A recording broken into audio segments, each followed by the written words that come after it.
right, good afternoon, everybody. So today, I've got Kate and Alice here with me. We're gonna work on getting that load of logs out that y'all saw us skid up to the staging area the other day. Now, it's been raining, pouring, Lord have mercy, been a mud hole. And I hadn't had a chance to get my road packed down with the wagon, you know, running in and out, and it's just been a mess. But anyway, we're gonna haul some light loads out today. We're not gonna haul full loads, just put 2 or 3 logs, maybe 4 on the wagon, and come out and just kind of get the road settled. Find out where the bad spots are and not have a big enough load where they'll get stuck, but where we can just go on, if that makes any sense. But anyway, we're up here at the landing right now. We're gonna go over there and hook to the log wagon. I'm gonna set y'all up where you can see that, and then we're gonna go down to the woods and start tracking logs in and out. So y'all hang tight.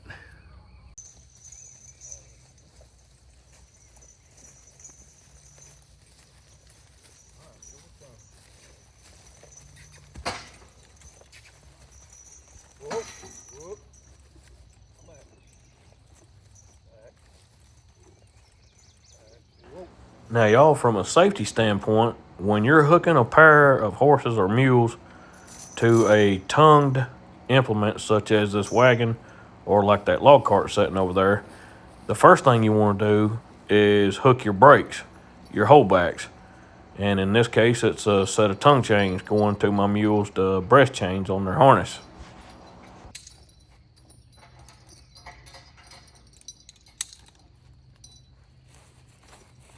I'm gonna bring y'all around here where you can see. So we got the brakes hooked first. I'll bring y'all around here where you can see the whole shebang.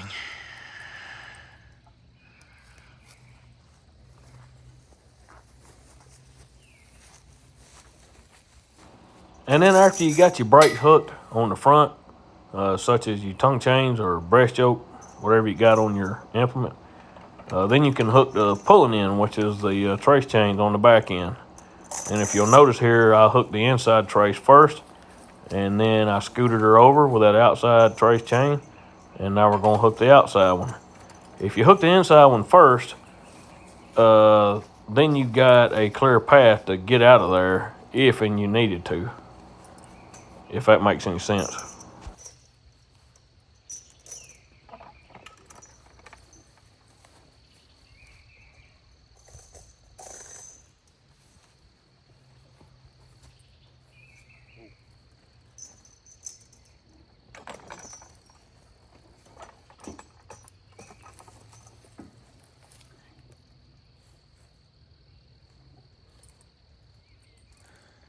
Now, y'all, before we go any further, I just want to tell you,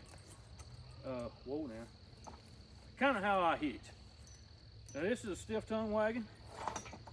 You know, in a stiff tongue wagon, remember we talked about the tongue chains on the front. You want them kind of loose. You don't want them tight because you want that tongue to have room to, you know, move back and forth. I've got them hitched back here in the rear to where they're far enough ahead that their tongue chains ain't real tight. Now, I may have to change it up a little. We'll just have to see as we go. I've done a little work to my tongue and everything since the last time I used it, so I may have to make an adjustment to get it just right.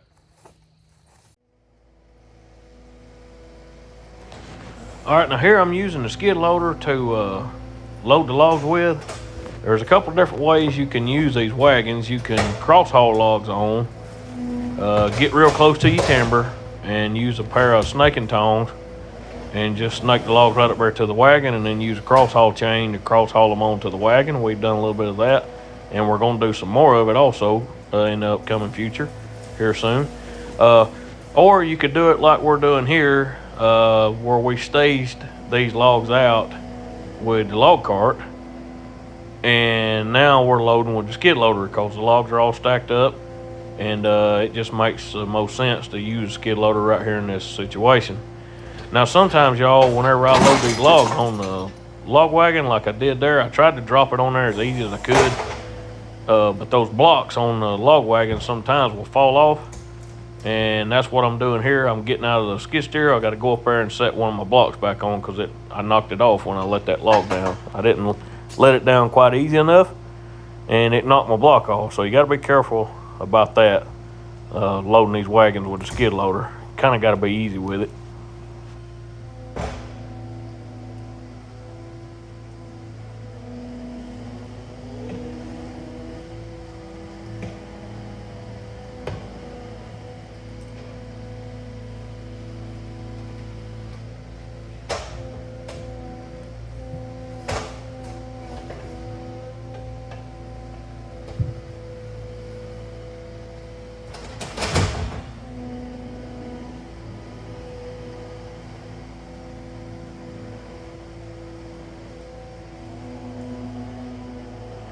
Now I'm only going to put 3 logs on. I've been trying to keep my board footage on the wagon around 200 to 250 feet max, just because of the roads being tore up so bad and muddy. But one thing I want to point out, y'all look at my mules there. They're just standing there nice and quiet. They're not tied. They're just standing there. They've come a long way. You know, they're 4-year-old mules now. I started working them when they were 2. And they just come such a long way. They've matured a lot. I've seen a lot of changes in them. This log wagon, since we've started using it and got schooling from Jeff Fergie, my buddy, over in Somerville, Tennessee. Since we've been able to get that schooling from him and start using this log wagon more, it has really helped my mules in a lot of different ways, y'all. Helped them to pull, just many different things. It has helped them far more than I ever thought it would, to be honest with you. And I'm so thankful for all of Jeff's help. He's been a big help to me for sure.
All right, I'm gonna go ahead and throw the chain and binder on this thing, cause this road is pretty rough going out. I don't have a real long way to go, but it's pretty rough. It's boggy and there's deep ruts in places, roots and whatnot. And I'm gonna be riding this top log as we're going out, and I definitely don't want the thing rolling off. And there's a possibility of it, especially in these ruts. So I am trying to take time and do it right and bind every one of my loads down. That just seems to be the safest and most sensible thing.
Now, y'all, I want you to pay attention when we start off here. My mules, I have to scratch a little bit to get this load moving, especially in this boggy dirt.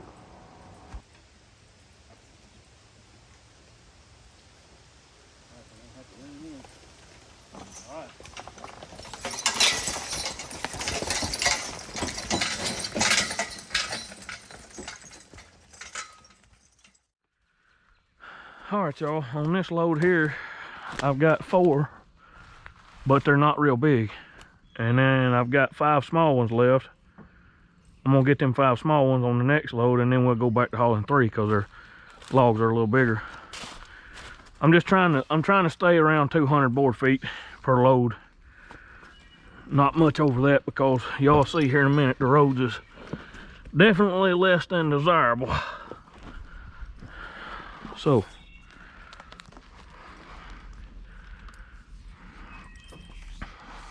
let me get them set. All right, set. All right, off. They really have to kind of get with it right in here to get it started. It's just soft and boggy. Y'all see right up here what I'm talking about for real. Doing good. Y'all got it. I may kind of have to get after them a little bit, y'all, to get them on through these mud holes, so don't pay me a whole lot of attention. They hadn't had a whole lot of work right here lately either because we hadn't been able to work as much.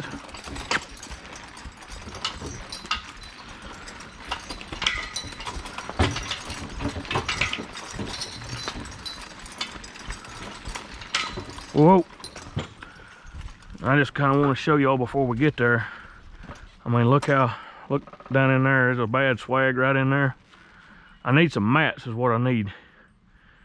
Get me some swamp mats and lay down in there and we'd have this licked. This is one of the worst spots right through here, and then right on out there where it makes the turn onto the main road is another spot that's pretty rough. But if I had about 2 or 3 swamp mats to lay down, I believe we could go right on and not even worry about it. So I may look into getting me some here in the next week or so. Because it don't look like the rain's gonna let up none. It's supposed to start back raining tomorrow. We've had about 3 days of decent weather, but you can see how muddy it still is. It's boggy, stump holes everywhere. Anyway, all right, here we go. Kate, Alice, easy does it now. All right, y'all, get in there. Get in there, you can do it. Get in there. Good, good, good, good, good, good. Good job. Good job. Stand up. A little more. Whoa, whoa. I mean, I'll stand right here where y'all can see. I mean, look at the doggone ruts. I throwed some old rotten limbs down in it to try to kind of help hold us up, but it ain't helping a whole lot. But some swamp mats, two 8x12 swamp mats laid down flat right there would be just right. I mean, that would be the way to go. So I think that's what I'm gonna do. That'll help get our production up, because we ain't hauling, but like I said, we ain't coming out but 250 feet at a time, which is still easier than the log cart because of the long drags we got, but you know what I'm trying to say. All right, Kate, Alice. Easy. Whoop. Let's get together now. Whoop. All right, Kate. Kate. Easy. There you go. That's better. I always try to focus on keeping them together every pull if I can.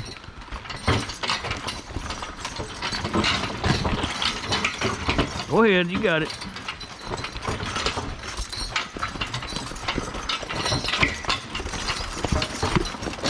See them bogging down in that mud, even the mules is bogging down. So that'll tell you how bad it is. All right, y'all go ahead, y'all can do it.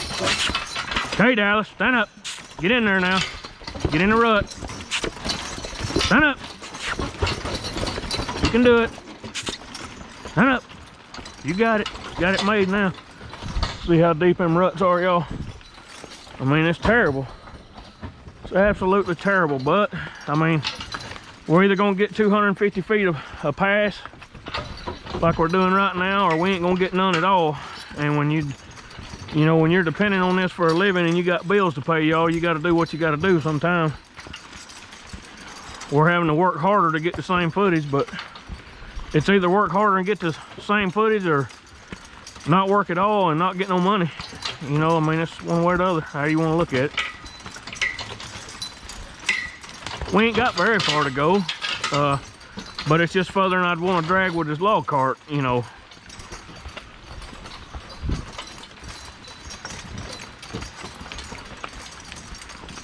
But I wanted to bring y'all along so y'all could see the road coming in and out.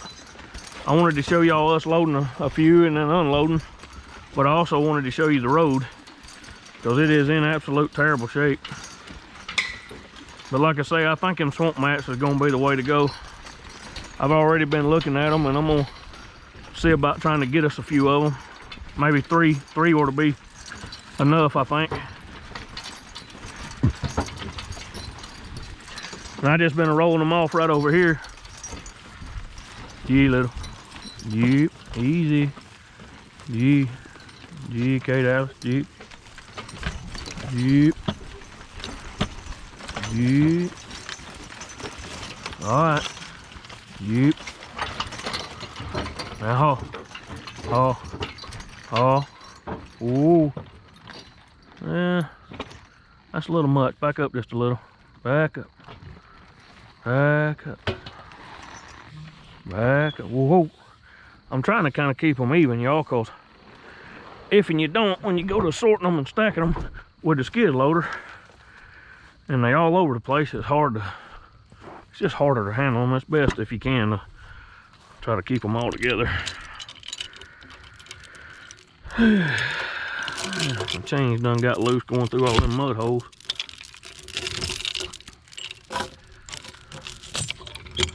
But that's all right. As long as it didn't come off, I reckon we're all right.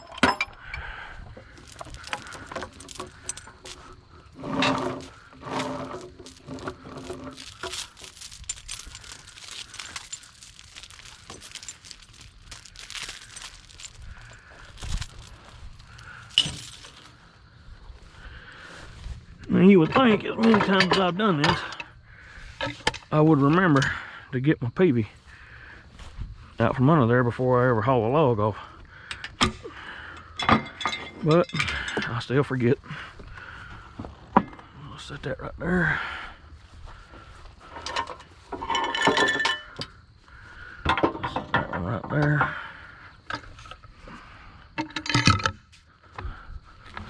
These little old pallet logs here, they ain't gonna bring a lot, but they're part of the process, so gotta use them.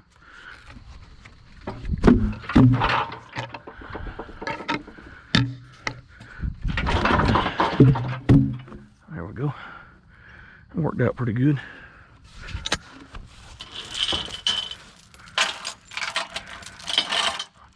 I'm really liking them chain hooks I built there, y'all, for my chain.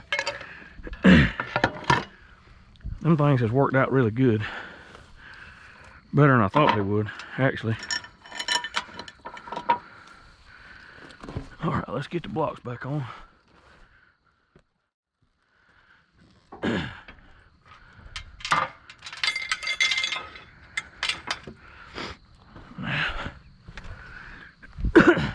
These skids ain't near as far as it was on the Ginget's track, but right now with the way it's muddy, it is more challenging.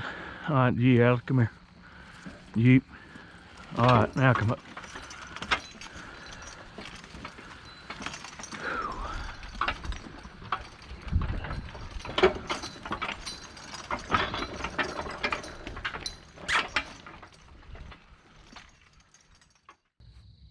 Okay, y'all.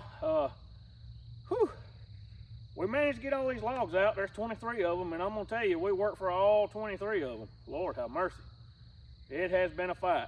The road has just come slam apart. The ruts have gotten deeper. The mules have started bogging up. We got the wagon stuck one time. It's just been a mess trying to get in and out today. but we need to get some logs moving. One thing I did figure out is that we could just go around that bad spot, for now at least. We just went in and started going around it. It's better, in my opinion, if you don't do much disturbance in the woods as far as pushing roads. If you push trees out, you're gonna have a stump hole. If you got a stump hole, you're gonna have a bog hole. So it's better just to cut it down low with a chainsaw and just make you a road in there that way, kind of the old-fashioned way. And you know, the ground's already kind of solid right there, and it'll hold you up a little bit better. So that's probably what we're gonna do. We're just gonna skirt around them mud holes and just kind of weave and wob, get our way back in there, and continue to move the logs. We have had a ton of rain. It has just been, man, it has been terrible. We had rain after rain after rain, and they're forecasting rain for the next 10 days, I know. So it's just, you know, we're near about a swamp logging outfit right now. But anyway, we've got some blown down timber. We had some bad weather come in last Wednesday, which was, yeah, it was the Wednesday before the plowing up in Kentucky that I showed y'all. And we had some trees down at our house over the fence. We had to kind of get them off the fence. And my father-in-law's got some trees down right up here on his fence. And we're gonna try to get them up for him. And then the Bratchers, where we're cutting the timber at, there's some blown down trees in there. We wanna get them up first because we don't want them to go, you know, go to waste. So we're gonna be working on that too. So we're going to have to change our plans just a little bit. And that's one thing about horse and mule logging, y'all, I found. You never set in stone. The same thing doesn't work all the time. Just like whenever you come up with a good plan, that plan might not work all the time. You got to change things to, you know, meet the requirements of that day. And sometimes it gets to be rather challenging to figure it all out. But we have definitely scratched and worked today. We're working evening shift. Back, it's getting dark now. I wanted to finish this video up right quick. And I wanted to tell y'all, I'm praying for you again. I always will. Everybody that's under my voice, I'll be whispering a prayer for you. And I hope and pray these videos will be enjoyable for you, and that you can just come here and relax and hang out. And look, I want to thank you for your time and allowing me into your home and into your life. I really do appreciate it. And I thank y'all for watching, and I'll see you next time.